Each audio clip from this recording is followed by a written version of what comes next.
Welcome to Relive. This is the third episode in the Sachin Lara Great Rivalries series. Sachin Strikes Back. In the evolution of ODI cricket, one of the most pivotal World Cups is the 1996 World Cup, because that is the World Cup when the subcontinent power came to the fore, and Sachin Tendulkar was the man for it. He scored 523 runs in the series in spite of India losing in the semi-final. In fact, in the semi-final, he scored an exceptional 65, and right after his dismissal is when India crumbled against Sri Lanka at Calcutta in the infamous 1996 semi-final. In the group matches, he played two of his best innings, but both of them came in losing matches. One of them was against Australia at Mumbai, 90, which is an amazing innings, and he had to be stumped out off a wide, and the other innings was an amazing 137 not out against Sri Lanka, which unfortunately they lost only because Sanjay Surya's unbelievable batting came to the fore. On the other hand, Brian Lara started the World Cup in very bad terms.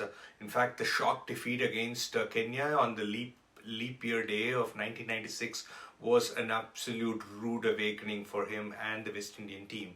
And after that, he started playing well. In the group match against Australia, he made 60, and then the most unbelievable knock off the World Cup came against South Africa. Now think about this. South Africa had won everything in their group matches. 5 matches, they had won them so convincingly and easily that everybody thought South Africa was going to go and get the World Cup this time. However, one man was able to make everything stop. Brian Lara scored 111 of 94 balls and took South Africa completely by surprise, and West Indies defeated South Africa on the back of that absolute exceptional innings. However, in the semi-final of the World Cup, West Indies also lost, this time to Australia, in a very, very close match. Brian Lara scored a 45. In effect, he made a comeback in the World Cup, but on balance, I would say Tendulkar's performance at the World Cup was definitely a shade better than Lara's, even though Lara's 111 is still being talked as one of his best ODI innings ever. After the 1996 World Cup, nobody was able to stop Sachin Tendulkar. He went from strength to strength and became the god of cricket. Even today, everybody remembers some of his iconic knocks, like the 2 Desert Storm centuries in Sharjah in 1998, the 143 and the 134. Absolute iconic innings during this period. And also, this was a period of great consistent form for him. He was always on top. In 1998, he scored more than 1800 runs in ODIs. Even in test matches, he was in exceptional form. He scored 2 centuries in 1996 in the English tour, and in all the other series that he was playing, he was a consistent performer, always there for the team. One of the biggest showdowns of this particular period was the 1998 India-Australia series, where Australia came to India for a 3-test series, and Tendulkar was on top, and everybody was waiting for the Tendulkar versus Shane Warne duel, and boy did he do well. Tendulkar took him to the cleaners with an absolutely unbelievable 155 not out at Chennai, which still ranks as one of my favorite innings of Sachin. And who can forget the 1996 innings against South Africa?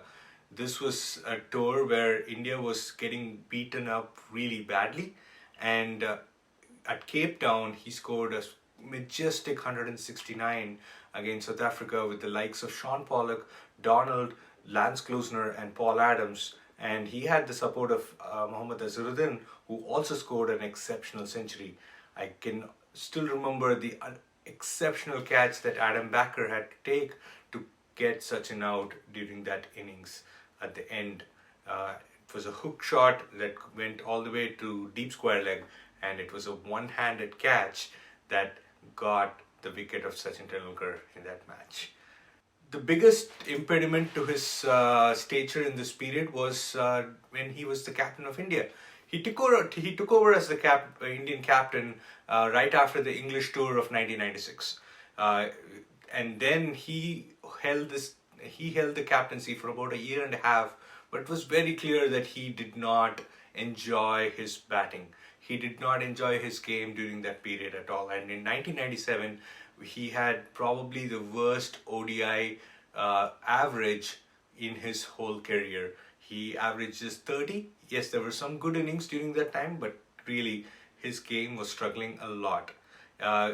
During that period was also the Test series against West Indies, the 5 Test series, and the infamous Barbados match where India had to chase down 120 and were all out for 81.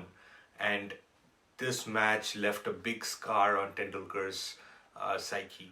Lara's performance really dipped during this period, whereas Sachin was flying high during the second half of the 90s. Brian Lara's inconsistent form came to the fore. His own batting took a hit, and in 1996 against Pakistan at home, where West Indies' slump really started, and then against Australia, and then in 1997, the only silver lining that he had was that he won the series against India, the 5 Test series against India, being the captain. That was the only good thing that was happening to him at that point of time.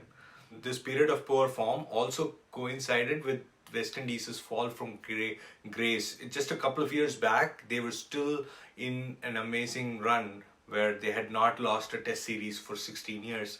But then by 1997-98, West Indies had definitely fallen from grace and fallen a lot very quickly. In fact, his 3 best innings during this was a consecutive period of form. All of them came in chases. Everything was in Australia in 1997, and he scored 102 against Australia chasing, then 100 against Pakistan, and then again a 90 against Australia. And exceptional performances, all of them coming in chases, really showed the kind of player Lara could be when his form was still good. And that was the underlining word, form, because he really struggled during this period.